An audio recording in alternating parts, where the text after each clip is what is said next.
My travelers on the road to CASA. We have a special one today. It's going to be a solo episode. I thought I was just so inspired by some of the stuff that I've been exposed to over the past few weeks.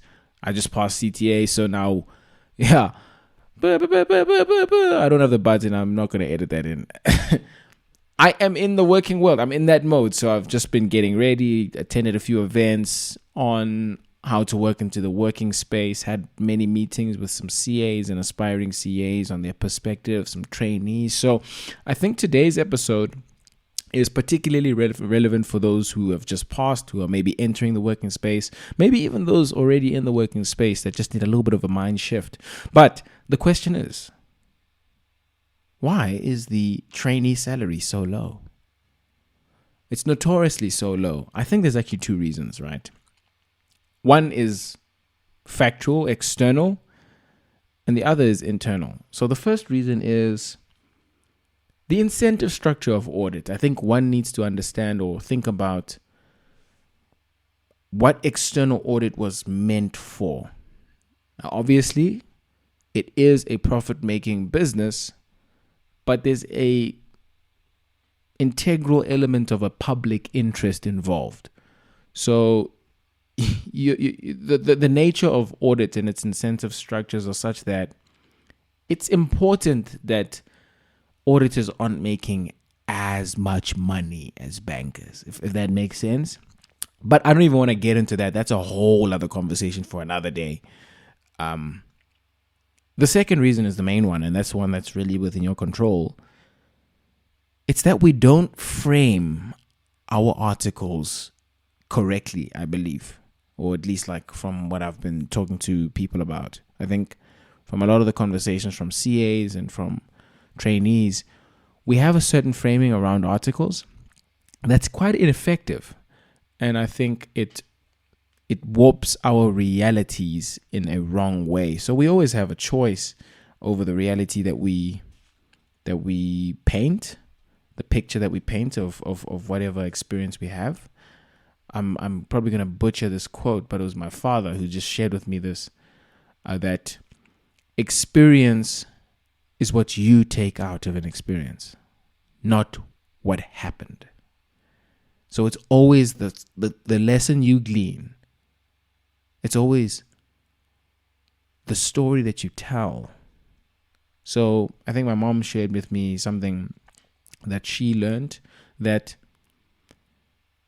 there was this time in the US, or this period in the US. This may be fact, this may be fiction. Go fact check it. But the story was too good to fact check, if that makes sense. And they took these stay-at-home moms and they put them in CEO positions, in managerial positions in certain companies. And the companies did well, right? And that was the kind of lesson that she gleaned, my mom. That was a display in people taking their experience and telling a story based off of that experience. We all have experiences, but the story that we tell based off of that experience is the gold, that is the value. And so in our articles, we can tell better stories. So I think the greatest story for your traineeship is one of your firm doing you a favor as opposed to you doing your firm a favor. So if you look at, you'll see in your firm coming up the billing. Sometimes maybe you'll have access to the billing like report, the billing sheet, timesheets, etc. You'll see that, and you'll see how much you basically cost a client to the firm. And a lot of people do calculations of like, sure, I cost like 1,000 what per hour. I'm not making like a tenth of that. So you're like, nah, dude, let me leave. But actually, the truth is you're not that valuable in terms of your experience. Like if you're really, truly genuine and if you're objective when you enter that working world, guys, there are people in that space that are just decades ahead of you. You are not as competent as them. You are not as valuable, obviously, in this context as them. And you're going to see when you're working with those partners and those managers and those tenured professionals, you're out of your depth. Unless you aren't, of course. You should believe in yourself. But at the same time, there's just not as much value as you think in your own ability, because you still need to learn, right? So we're still inexperienced in that way. So we're actually getting training. And I'd like to take it a step further. There was this interesting LinkedIn post that I saw by this CA, Clive Kaplan. And he was basically saying that you shouldn't get an MBA as a CA because, amongst many reasons, you already have the hard skills. The MBA, it steals career momentum. And so basically the argument was, if you get an MBA, or rather a lot of people get MBAs to become CEOs of companies, you need actually momentum going into those CEO roles. And that momentum is in the form of track record, of tangible results, of testimonials, of influence and visibility within your company, not an MBA. So if you're already a CA, you already got the things. You're just going to go to the MBA school and learn about stuff that you learned about in CTA in a way, right? Obviously, there's definitely value to MBA programs that we're not going to get into, networks and whatnot. But I would like to think of your CA traineeship as an MBA program. Like, now you get to do 3 years of applying your knowledge, of getting work experience, of even learning more things, right? Harder skills, Excel skills, applying your kind of business acumen and business savvy to a workspace. If you have that, if you want to cultivate that, just becoming more skilled. You actually get a real, tangible experience that makes you a valuable worker in the workplace. And you get paid for it. You see the framing? It's different. It's subtle. Now, okay, it's like you're not getting paid big money, right? Obviously. But if you were paying for an MBA program, you wouldn't be receiving any money. So now it changes the entire perception around the thing. You're actually getting paid to learn. What a privilege and what a great opportunity. So that, I think, is probably the more useful framing for that. So it's a pretty good deal. It's a pretty good deal if you frame it like that. But now, how does the framing tangibly look like? Like what is the mental frame that one can go into an articles program such that they actually get the value out of their quote unquote MBA? Because that's the goal. You're trying to get as much value, as much bang for your, 4-year buck, 5-year buck if you took the scenic route like myself in your studies, right? You failed in 2024. You want to get as much. You want to get as much squeeze, as much juice out of that squeeze of your 3 years. So I would say from that, it's one, seeing that MBA perspective, like you are literally there to get a world class, because South Africans are the best CAs in the world, because it literally is just that.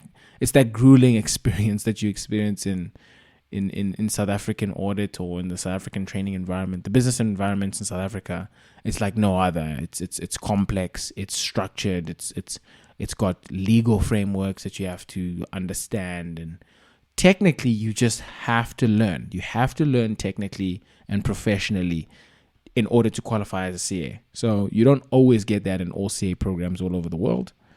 And so you've got this great MBA, and that's a great framing there.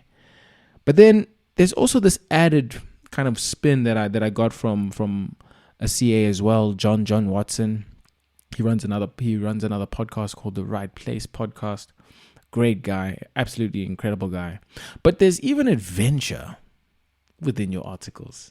There's potential adventure, which is so interesting. They share this story. Hopefully I have him on the podcast soon. But he shared this story about how in his audits, he went to Robben Island, and he got basically a tour of Robben Island from the warden who spent 18 years with Madiba while he was there. So they get this like free, if it's not even free, it's like you're getting paid for it. It's part of the audit. You get this free tour of South African history of that level in your audit. Now, obviously, not all of us will get such a privileged position, but we get versions of that. I mean, go on those stock counts and you'll go on an adventure. So if you're on an adventure, like be signed outside of the probably financial services sector. I mean, it actually just depends on how much capacity you have, and go and just pick up your hand and do stock counts. You'll see places. If you want to see the whole country, just do stock counts for your firm. And you could also, depending on the firm policy and whatnot, you'll make extra money through the travel claims and if you have a car. But it's really cool. It's really actually a chance at adventure, which is an interesting way to see it as well. One CA that I chatted with, Will Whitecross. William Whitecross is a CFO of WeWork. He said, like literally, and I quote, his articles were some of the most fun years of his life. And you don't often get these perspectives. I just really want to share this untold side of things. It's always that articles is a sentence. It's always that articles is just complete suffering and audit hours and you're going to be a dog. You will work hard.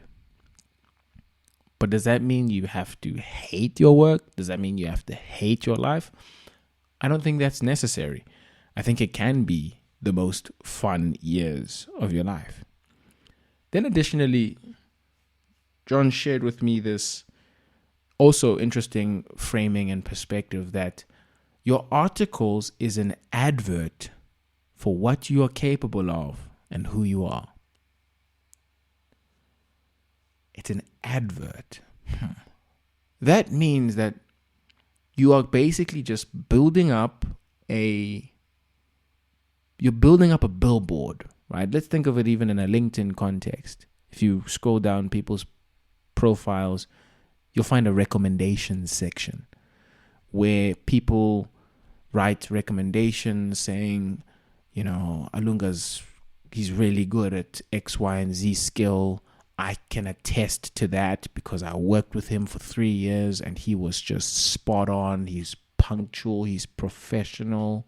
He's such a good human being, whatever the testimonial might say. And basically, that's what your articles helps you build. It helps you build that billboard that will be the springboard, actually, for the rest of your career. So it's the first ad. Because you've never done anything in the workplace, unless you have, of course. Well done. But you haven't, right? Chances are you haven't. So this is an incredible moment to show them who you are. Show them who you are, right? You are incredible. Just show them. And showing people who you are doesn't take a day. It actually takes a few years. So articles is that perfect moment. Then I think an interesting quote as well to share and quite astute wisdom is from an ancient Roman philosopher named Seneca. He was a Stoic philosopher, and I think his wisdom is still stands today. He said, "It is not enough that you do not avoid work. Ask for it." So to tick a box in your articles it's the opposite of getting the juice out the squeeze. Because most people tick boxes. It's the definition of average, mediocre, right? Most people tick boxes. Most people do not go above and beyond. So all you have to do is tick a box and then ask for a little bit more. That's all you have to do. And you take this 3-year sentence and you make it this incredible springboard for the rest of your life. Because I think we do need to dispense with the notion of work-life balance just for articles. I think I think just for articles at the very least, I believe we should just throw that out the window, because if you think about your career, if you can work up front hard in order to develop a reputation that enables you to have leverage such that you can employ people, you can delegate, right? The only way you're going to have a reputation where people trust you enough to lead and delegate and work with other resources that can make your life easier so that you can have quote unquote work-life balance is through working hard up front. So if you do the coasting thing, you can just coast your whole life, and then you won't actually get to these levels of prosperity such that you can have maybe some financial freedom, right? Because isn't that why we're here on some level? We want to have some freedom over our lives and our time. You will not get there if you want to hold on to work-life balance for too long. So if we can dispense with that, ask for a little bit more. Your boss will love your ethic. So how do we practically take this mindset of, okay, I want to be an adventurous trainee, or I want to have adventure in my career, in my articles. I want to use this as the MBA that's going to equip me for, my future roles as a difference maker, as a manager, as an impact creator. I want to create a proper billboard, a billboard that serves me for the rest of my life, because that's what it can be for the rest of your life. If you do the right things, you can have differentiating experience, be relevant to the job market for the rest of your life. And I want to have fun. Most importantly, I want to have fun. How does this actionably look? So I've also collected some practical tips to put this into action. The first one was shared by John Watson again, which was like, whoa, yeah, that's good. Tag along when it could be auditor in charge, your third year in the audit, even your manager. Tag along when they go for meetings with the CFO or the financial manager. So this typically would be in an audit scenario. You as a first year probably won't add quote unquote add any value to a meeting with the CFO of that listed company that you're a client, the CFO of Nedbank for this audit. You probably won't add any value, right? You're still a first year, and it's also quite daunting, this type of experience. But you can listen, you can sit in the meeting, you're the auditor. So if you just tag along and just be like, no, I just want to be there, I just want to see it. You get to sit and just listen to the CFO of Standard Bank, whatever. How crazy is that? You just get to sit in and listen, take notes. Maybe you're doing the minutes, whatever the case might be. Find out how you can help. But you get to be there. So that is a moment of differentiated growth. Most first years don't pick up their hand like that. Maybe even second years. Most people, they'll just kind of coast and not imbibe, not be the sponge that they can be early on. So immediately there, you are getting that differentiated wisdom, experience, exposure, and chance to observe the greats do their thing, right? You could also, and this was another story by John. The story was quite interesting. They were doing some audit sampling in a particular audit with his team, and apparently that's not super fun, right? So it's quite boring. But when the team was together and they were all doing this this yucky audit sampling exercise, probably overtime as well on a Saturday, John tells a story of them taking a radio, right, and putting on the radio and playing Guess the Song during that time. And it's just like, wow. In order to be together, in order to have fun and stick out this tough, grueling, this tedious, grueling task, they play a game. And it just made the experience sweet, and it made it like a bonding activity. It was tough, obviously, doing overtime, doing audit sampling, like, ugh. But it was bearable because of the people that we were doing it with and the activities that we were doing it simultaneously with. And I think about the story. So Ernest Shackleton, he was a captain of a ship. I forgot the year, but it was early 20th century England. He was a British captain, explorer of the ship the Endurance. And he had a famous family motto that was the quote and the guiding principle of that excursion that he went upon, which was, "Through endurance, we conquer." Wow.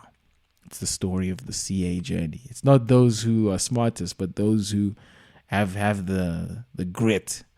They have the vision to stick it out, right?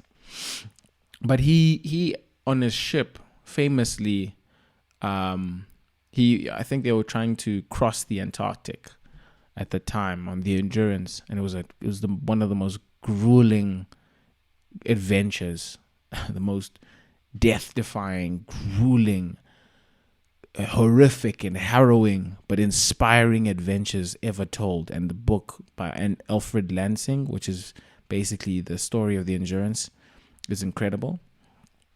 Like, the guys went through some stuff, hey? Like, in order to not have their feet frostbitten, they had to wiggle their toes at this one point where they were in this little boat. So basically, long story short, they lost the ship. The ship sank in a particular, it was rough, in a particular point of their journey. So they were on these smaller boats, and they huddled up in these boats, and the cold is just biting, and it's deadly. It's a deathly cold. They have to wiggle their toes. If they don't, then their feet will go numb, and that will lead to frostbite. So their toes will fall off, and they'll have to cut off their feet.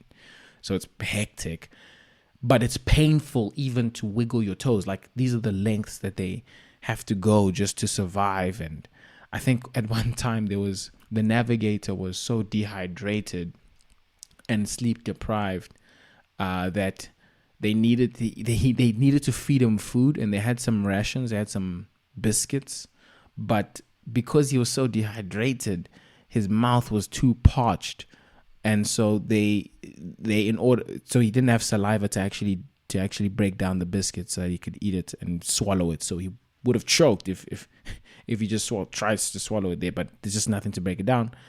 They use seal blood.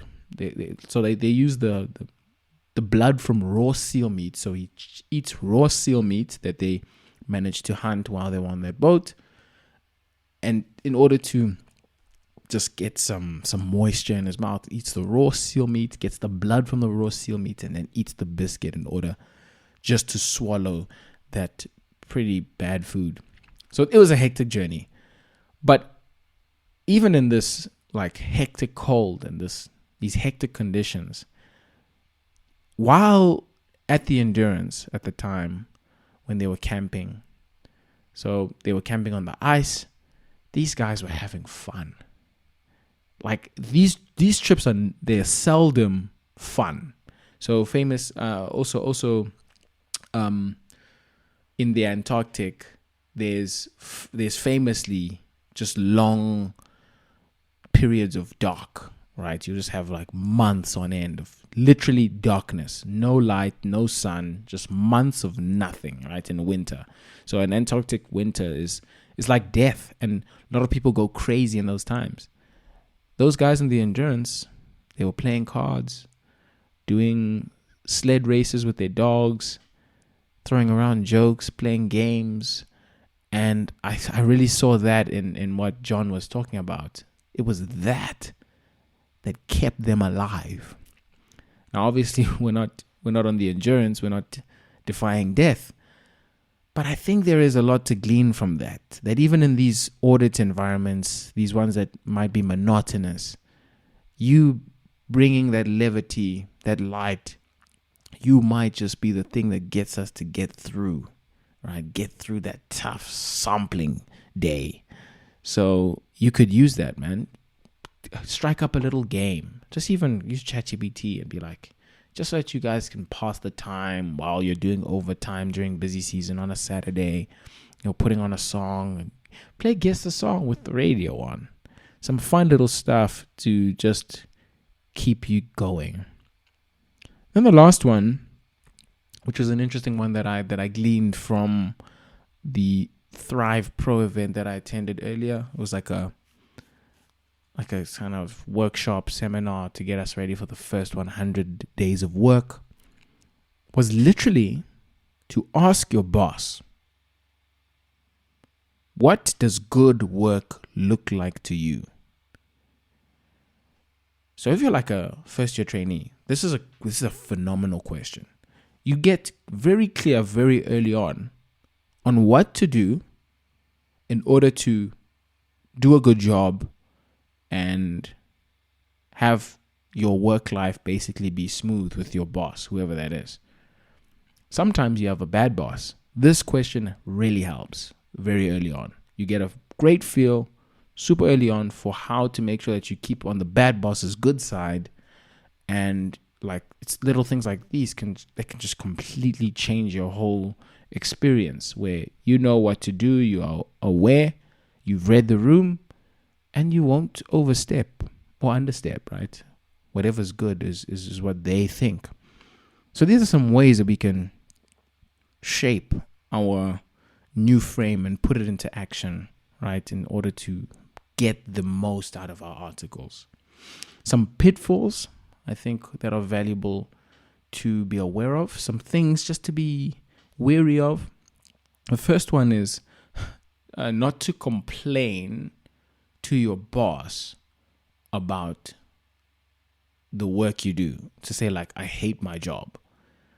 Like, just think about this. And a lot of people do this, which is fascinating, apparently. Think about this. You're working on an audit and you're like, oh, I hate my job. And you're literally saying that with a partner who's given 20 years of their life to this job that you hate. So you're just associating yourself with things that, if you just didn't say that, if you just hated your job in secret, like, it would be fine. Like, but you're now associating yourself with things that just completely tarnish your brand, your reputation within the team, your reputation in their eyes. Like, just certain things keep to yourself. Another one is just learn to be punctual as soon as possible.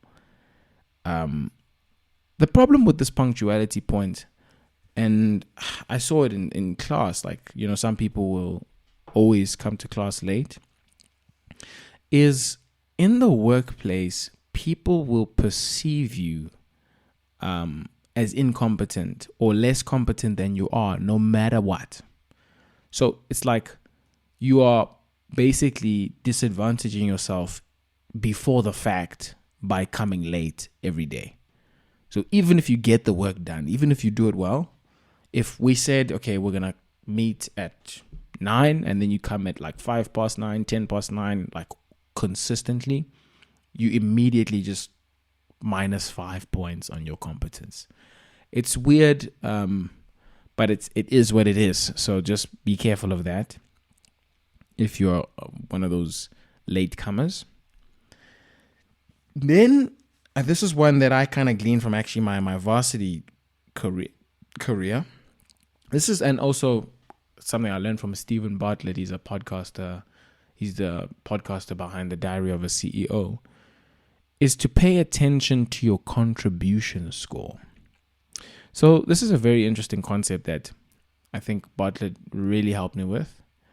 If you, and I know where it applies in a class context, I think you'll get it. So if you're in class and you have a person who picks up their hand and they ask a question, right? A lot of us are afraid to ask the questions for invalid And I think when it comes to this contribution score thing, valid reasons. So this person asks their question, and it's like, it's a stupid question. Like they say there's no stupid questions, but they're stupid questions, the kind of on some level. So they ask a question, and it's a quote unquote stupid question.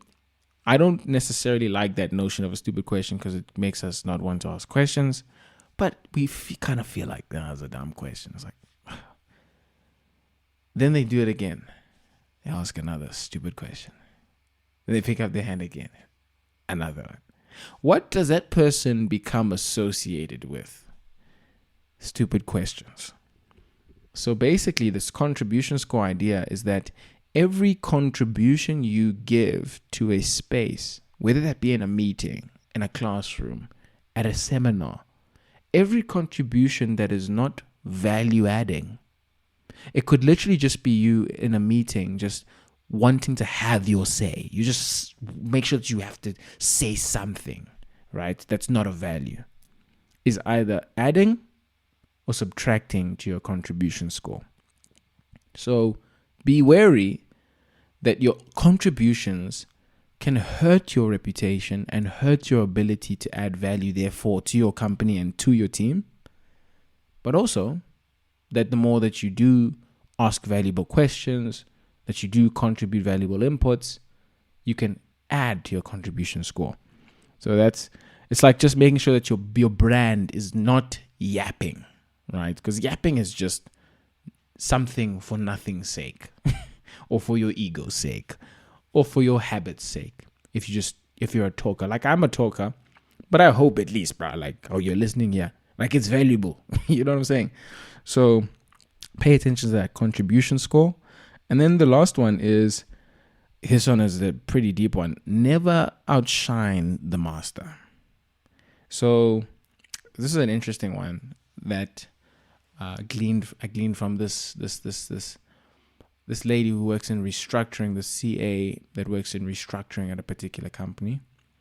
And basically in her early days in her career, she the hard way learned that you got to be careful trying to teach or tell your higher ups, because your higher ups, when you try to teach or tell them things, like no, that's not how it works, or this is how it works, especially without them asking you for that kind of input, it can easily be perceived as arrogance. And so this is actually also from Robert Greene's 48 Laws of Power. This rule, like never outshine the master. It's not necessarily a never thing, but it's just to read the room and be like, okay, if I'm a first year trainee, I just need to be careful how I quote unquote try to teach people, because if you try to teach too much, they might just teach you a lesson and they'll knock you a few blocks back. They'll show you who's boss, you know. So just be careful. Read the room. Be careful of outshining your master, right? In that way. So hopefully those pitfalls you don't fall into, and hopefully all of this was valuable on, why we feel like this audit salary is so low, how we can kind of flip that around, how to frame it better, how to frame this whole articles thing better, how to practically put that frame into action. But I think it's important also to realize that after having been through what you've been through, like CTA, it's rough. You genuinely do have what it takes. Like you genuinely have what it takes. You've got the intelligence, the grit, the resilience. Like all you need now is the humility and the willingness. Like just the humility and willingness to give it your heart and soul, right? I think of the poem "If" by Rudyard Kipling. I think of that line in the poem. It said, If you can force your heart, nerve, and sinew to serve their turn long after they are gone,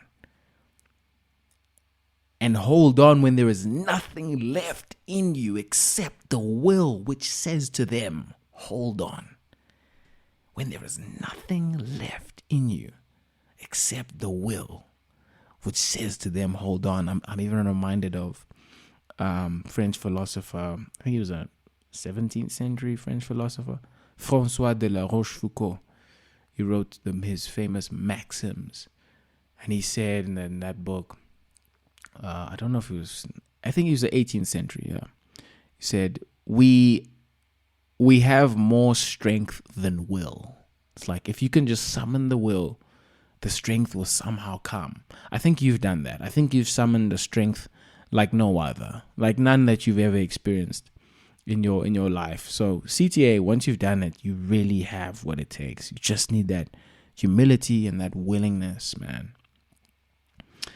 And I think to close up the episode, a great way would be to share these quotes about a little bit about the plans that we have in order to expand that, because I think articles it's an incredible platform for whatever plan you have, but we just have to use it.